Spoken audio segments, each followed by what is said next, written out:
जय जगन्नाथ जय भोलेनाथ बंधुगण लीना एंड चानू ब्लॉग को आपण मानक स्वागत। आज आम आलोचना करवा से शिव शंभु शंकर महेश्वर पार्वती परमेश्वर देवदेव महादेव प्रति समर्पित यही बड़ ओषा पर्वटी। यही बड़ ओषा नामटी आपण माने जानी पारुथिबे जे कटकर आठगड़ स्थित बाबा धवळेश्वर सहित यही बड़ ओषा पर्वटी प्रत्यक्ष भाव में संपृक्त। तेबे बंधुगण आसुची पवित्र बड़ ओषा। तेबे बंधुगण आसंतु जानिमा बड़ ओषा आपण माने किपरि पालन करिवे एवं घरे एही बड़ ओषार विधि किपरि रहिछि, कोन करिबाको हुए सेही पवित्र बड़ ओषा दिन रे एवं महादेवଙ୍କ प्रति आपण मानकर श्रद्धा एवं निष्ठा को किपरि भाव में समर्पित करिवे एवं कोन रहिछि एही बड़ ओषार महात्म्य एवं पूजा विधि से संपर्क रे आजिर एही वीडियोटी। तेबे बंधुगण वीडियोटी के प्रथम शेष जाए निश्चय देखु, जमा भी स्किप करंतु नहीं। स्किप कले आपण माने सब विषय रे किछि सठिक भाव में जानि पारिबे नाही। और जो मैंने मोर ही चैनल नुआ अच्छा चैनल को सब्सक्राइब कर दिंतु, ऑल नोटिफिकेशन ऑन करंतु। ऑल नोटिफिकेशन ऑन करने द्वारा आपण मान पाखरे मोर सर्वप्रथम नोटिफिकेशन टी जाई वीडियोटी पहुँची पारिबो। आउ वीडियोटी को लाइक शेयर सब्सक्राइब करने को जमा भी भूलिबे नाही। कमेंट बॉक्स रे जय भोलेनाथ लिखा को जमा भी भूलिबे नाही। एबे ताहले चलंतु जानिमा बड़ ओषार कौन रही पूजा विधि। एबे पवित्र कार्तिक मास शुक्ल पक्ष त्रयोदशी तिथि एवं त्रयोदशी तिथि रे जदि चतुर्दशी तिथि संयुक्त थाए तेबे सेही दिन ही बड़ ओषा पर्वटी पालन करा जाए। एही बड़ ओषार शब्दटी आपण माने अनुमान करि पारुथिबे जे सबु ओषा मध्यरे सार बा श्रेष्ठ हेउछि बड़ ओषा। सेथिपई तो तार नाम होइछि बड़ ओषा। कारण आमर देवाधिदेव महादेव जेपरि होउछन्ति सबु देवता मानक मध्यरे श्रेष्ठ सर्वदेवतांकर आराध्य था शिव शंभु शंकर सृष्टि स्थितिर संहार र परम धारक। सेहीपरि भावरे तांको समर्पित समस्त ओषा व्रत मध्यरे बड़ ओषा हेउछि सबुठारु श्रेष्ठ ओषा। सेथिपई तो तार नाम हेउछि बड़ ओषा। तेबे बड़ ओषाटी आगको आसुछि, पंचुक तो मध्य आगको आसुछि। कार्तिक शुक्ल एकादशी ठारू आरंभ करे कार्तिक पूर्णिमा पर्यंत 5 दिन व्यापी यही पंचक व्रत पालन करा जाए। तेबे चलित वर्ष बा यही 2024 मसीहारे जोड़े लेखे तिथि संयुक्त हो रहुछि, तेणु यही कार्तिक व्रत आमे पंचक बा 5 दिन बदल रे 4 दिन आमे पालन करिबा। तेबे तन्मध्यरु कार्तिक शुक्ल त्रयोदशी युक्त चतुर्दशी तिथि हेउछि बड़ ओषा पालन करिबा पई प्रकोष्ठ तिथि। कटकर आठगड़ स्थित धवळेश्वर मंदिर महानदीर बेड़ानासी अपर पार्श्वरे बा महानदीर तीर बाबा धवळेश्वर काहे केते जुगरु से प्रभु सेठारे विद्यमान अछंती एवं सेही बाबा धवळेश्वरंकर महिमा को महिमान्वित करी एही बड़ ओषा पर्वटी पालन करा जाउछि। तेबे दर्शक बंधु आपण माने बड़ ओषा पर्वटी किपरि पालन करिवे। मंदिर को जाई साधारणतः अनेक भक्त एही व्रतटी को पालन करिथांते। जदि आपण माने एही बड़ ओषा दिन धवळेश्वर बाबांकर दर्शन करि पारु नाहंती बा मंदिर को जाई पारु नाहंती, तेबे घरे मध्य आपण माने एही बड़ ओषा पर्वटी को पालन करि परिबे। सेही संपर्क रे मध्य आजिर एही वीडियोटी रे आमे आलोचना करिबा। तेबे सर्वप्रथम कथाटी हेला आम मनरे प्रश्न उठे बाबा धवळेश्वरଙ୍କ महिमा सहित किपरि भावरे बड़ ओषा पर्वटी संयुक्त होइछि। जदि बाबा धवळेश्वरଙ୍କ महिमा कथा आमे आलोचना करिबा, कला गाय को बाबा निजे धड़ा करि देथिले। गोटिए चोर जेतेबेले गोटिए गाँरु कला गायटीए चोरी करि नै जाइथिला एवं ग्रामवासी माने ताकु धरिबाकु जाइथिले। से भयरे लुचि जाई एही महानदी पठारे थिबा गोटिए जंगल थिला, ता मध्यरे से महानदी पठारे गोटिए ढीप सदृश स्थान थिला। सेठी बाबा धवळेश्वरंकर आस्थान थिला। बाबा गोपनीय भावरे सेठी रहिथिले। जेतेबेले चोरटी जाइकरी से मंदिर परिसर भितर बा से आस्थान पाखरे लुचि रहिला एवं सेही कला गायटको मंदिरर परिसर मध्यरे छाड़ी देथिला एवं से एपटे भयभीत होई महादेवंको प्रार्थना करिथिला रक्षा करिबा पई। महादेव निजे सन्यासी वेशरे आविर्भाव होइथिले एवं से ग्रामवासी को जाई कहिले एठी गोटिए धळा कला गाय नुहे गोटिए धळा गाय चरुछि।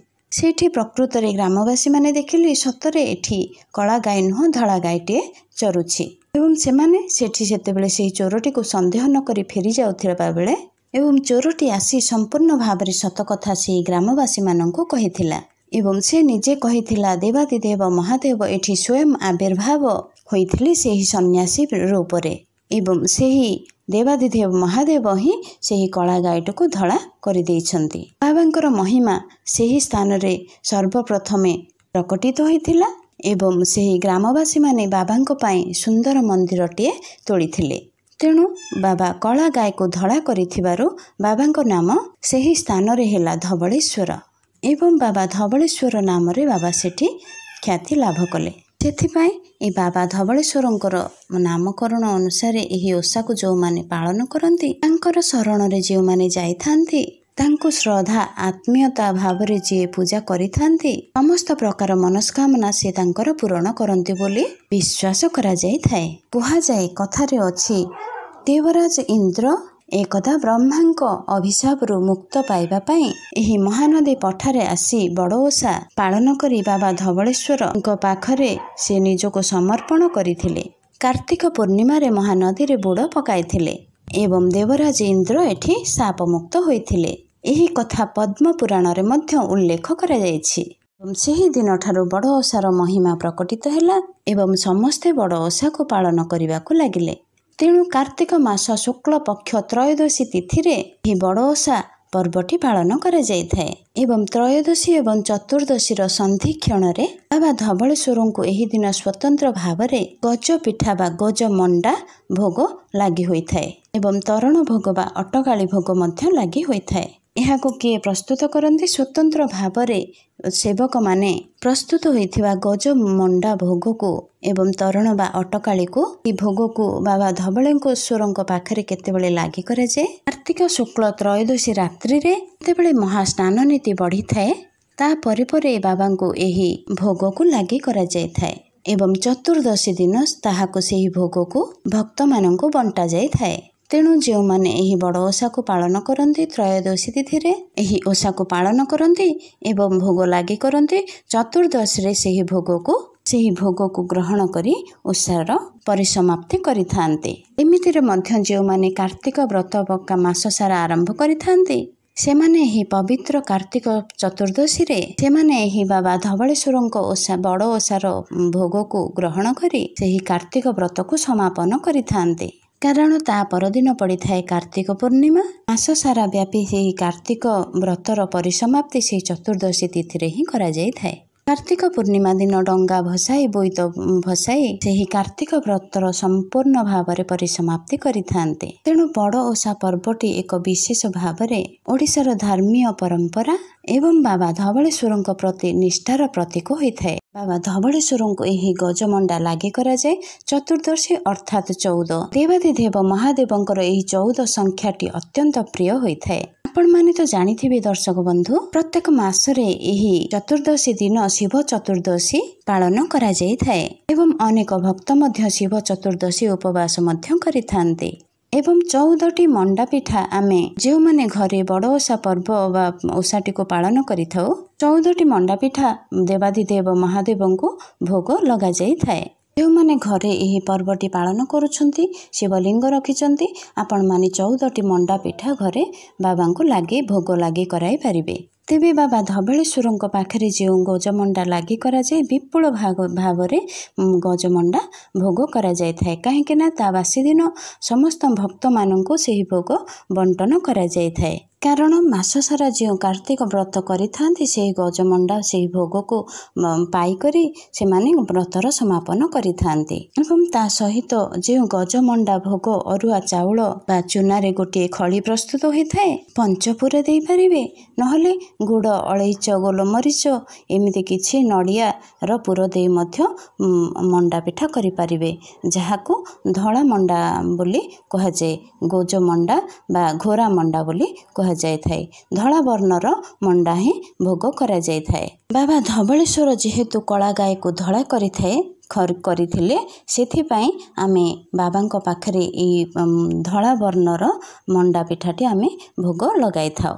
ତାର ଉପର ଭାଗଟି ଗୋଜ ହୋଇଥିବ एवं तार भितरे थिबा पुरटी कला होइथिबो काहेकि ना कला गाय को धड़ा करिथिले सेथिपाई भितर मंडा पिठार पुरटी कला होइथिबो गुड़रे से पुरटी प्रस्तुत करा जाइथिबो। जो तरण बा अटकाळीर भोग लागि करा जाय थाए सेटा नुआ चाउल रे प्रस्तुत करा जाय थाए। नुआ चाउलर चूनारे से गुड़ दे प्रस्तुत करा जाय थाए अटकाळी क्षीर नड़िया दे प्रस्तुत करा जाय थाए। एसबु विधि रे आपण माने जदि जाई पारु नाहंती बाबा धबलेश्वर मंदिर को आपण माने चाहिले घरे मध्य करि परिबे। किपरि बड़ ओषा पालन करिवे? बड़ ओषा पालन करिवार स्वतंत्र विधि मध्य रहिछि कारण एही बड़ ओषा पर्वटी साधारण समस्त लोक माने निर्जल व्रत करिथान्ते जल भी मध्य ग्रहण करि नथान्ते। देवादि देव महादेव आमर उपवास रे संतुष्ट होइथान्ते। जेपरि आमे जागर समय रे निर्जल रही आमे महादेव को उपवास बा उपासना करिथाउ सेहीपरि बड़ ओषाटी को आमे निर्जल भाव में उपवास बा समापन करिबा। जदि आपण मानक शरीर साथ देउ नहीं किछि रोगाग्रस्त अछंती तेबे आपण माने किछि फलमूल बाबा को अर्पण करी ग्रहण करि पारंती। तेणु बड़ ओषा जो माने पालन करने को चाहते जो माने निर्जला व्रत पालन करेंगे अर्थात सूर्योदय ठारू आरंभ करी आपण माने जेतेबेले बड़ ओषार ता पर दिन सूर्योदय पर्यंत चतुर्दशी सूर्योदय पर्यंत आपण माने जल मध्य ग्रहण करिवे नाही। मंदिर रे हेउ कि घरे हेउ जे गजमंडा आपण माने भोग लागि करिथिबे बा अटकाळी भोग ताको प्रभु को स्मरण करी आग ग्रहण करिवे तापरे जाई आपण माने व्रत को भंग करिवे। जदि अत्यावश्यक भाव में आपण माने रही पारु नाहंती किछि फलमूल जल ग्रहण करि परिबे।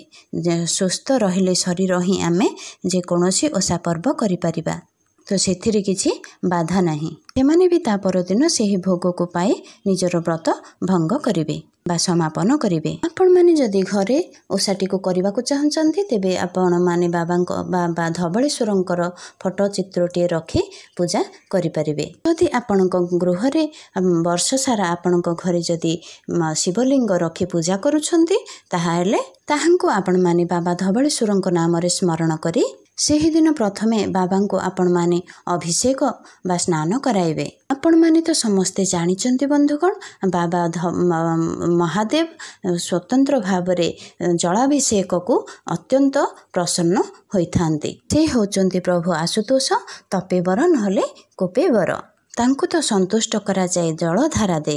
जदि आपण मानक गृह रे शिव फोटो शिव महादेवंकर फोटो नाही कि लिंग नाही किछि भी नाही तेबे आपण माने मध्य व्रत करि परिबे।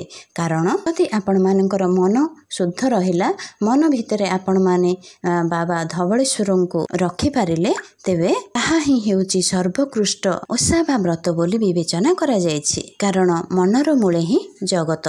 जदि आपण मानकर मन शुद्ध अछि ताहाले किछि देवालय जिबा आवश्यक नाही। निज गृह रे मध्य जे कोनोसी ओषा पर्व आपण माने करि परिबे। तेबे जेउ माने मध्य शिवलिंग गृह रे रखिचंती साधारणतः कह जाए कि गोटे आंगुली दुई आंगुली मध्य ही शिवलिंग घरे रखिबा उचित। ताठू अधिका विशिष्ट शिवलिंग को उच्चता विशिष्ट शिवलिंग को गृह रे रखिबा अनुचित। कारण शिवलिंग जोठारे थांती प्रचंड भाव में सकारात्मक ऊर्जा सृष्टि होता है आध्यात्मिक ऊर्जा सृष्टि होता है जहाँकि आखपाख चारि भाग को प्रक्षेपित करिथाए।